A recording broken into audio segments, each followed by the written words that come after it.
Hey guys, so this is part 2 of 3-5. If you haven't watched the first part, go watch that first.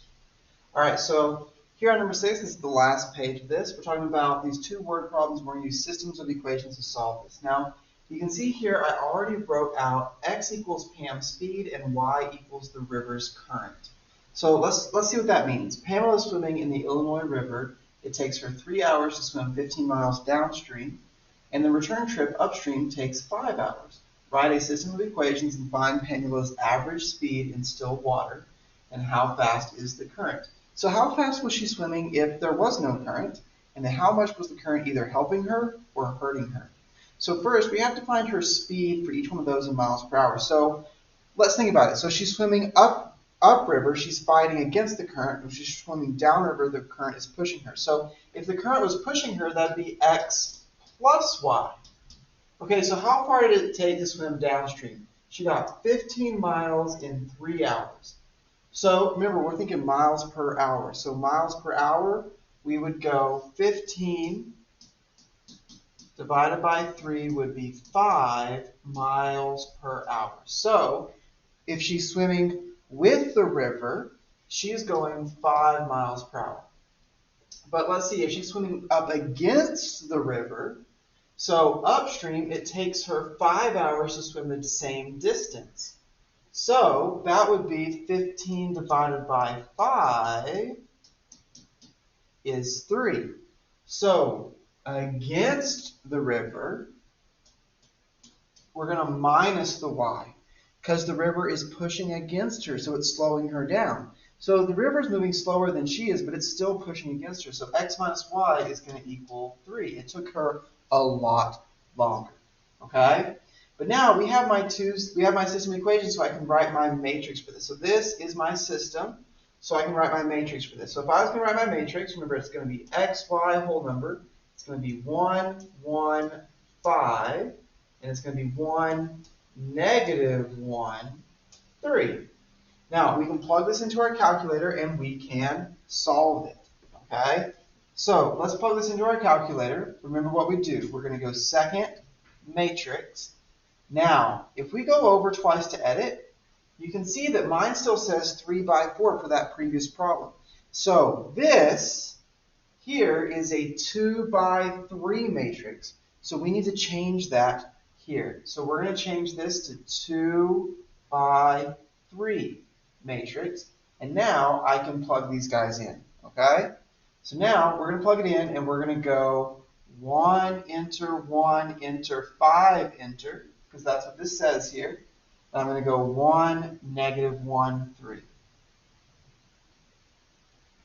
Okay? So there we go. And then remember what we do next. It's an important step. We're going to go second quit. All right?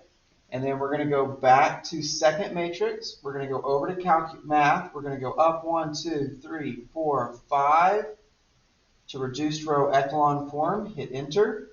And we're going to go math. Oops, I messed it up, guys. All right, hold on. Let's go back. So second matrix. Over 1 to math. Up 1, 2, 3, 4, 5 to reduced row echelon form. Hit enter. And we're going to go to matrix, not math. Second matrix.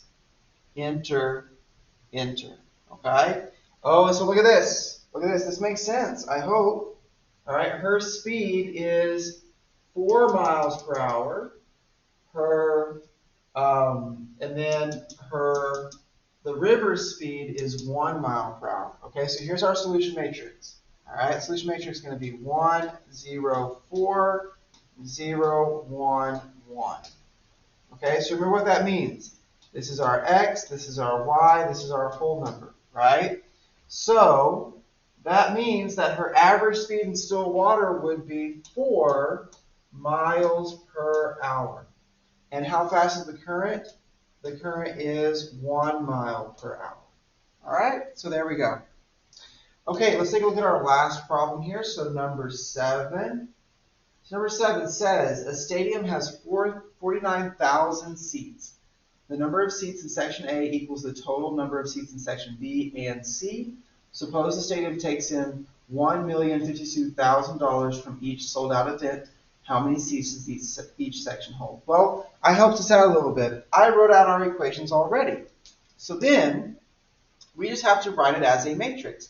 Now remember, guys, to write this as a matrix, we need to, well, make sure everything's in the correct order.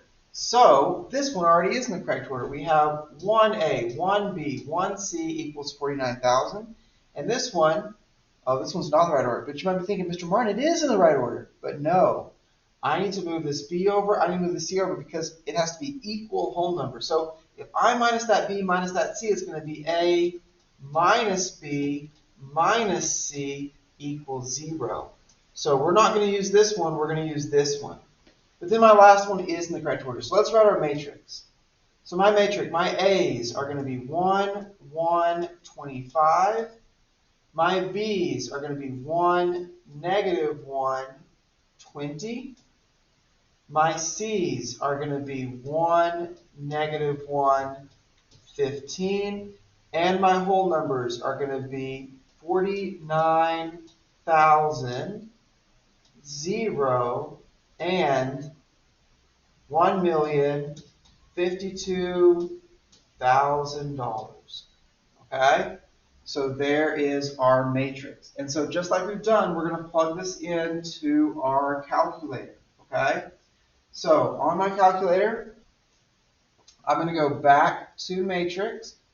I'm going to go over twice to edit. And then this one is a 3 by 4, so we're going to change it to be a 3 by 4. And it's going to be 1 enter, 1 enter, 1 enter. And then my third number is going to be 49,000 because that's how many seats we have. Okay. Then we're going to have 1, negative 1, negative 1, 0. 1 enter, negative 1 enter, negative 1 enter, 0 enter. Then we're going to have 25, 20, 15. So 25 enter, 20 enter, 15 enter, and then 1,052,000. Make sure that when you plug this in that you get all those zeros in there in the correct spot. So let's see here, 1,052,123. Make sure that looks right. Yeah, that looks pretty good. Okay, and then hit enter. All right, we're going to go second quit. Then we're going to go second matrix, over 1 to math, up 5 to reduced row echelon form. Go second matrix, enter, enter, and we get our answer. Now, as you can see, it's already written here for us. I was just going to make sure we know what to do, right? So remember, this is that's not our X this time. That's my A, my B, my C, and my whole number. So how many were in section A? We had 24,500. Section B had 14,400. And section C had 10,100. Okay? So how many seats were available in section B and C combined? Well, that would be 24,500 seats. And then a company has purchased half of the seats in section A. How many seats did they purchase? Well, half the seats in section A, that'd have to be a pretty giant company. That'd be 12,250. And then how much did it cost to purchase all of those seats? Well, remember, it costs for each one in section A is $25. So we need to go 12,250 times 25, and that's going to be $306,250. So $306,250. All right, that's it for me, guys. If you have any questions, as always, let me know. Make sure you're practicing, and I know you need a calculator in class to practice, but so you'll practice in class, and then you can also practice with the calculator apps on your Chromebook, okay? All right, thanks, guys.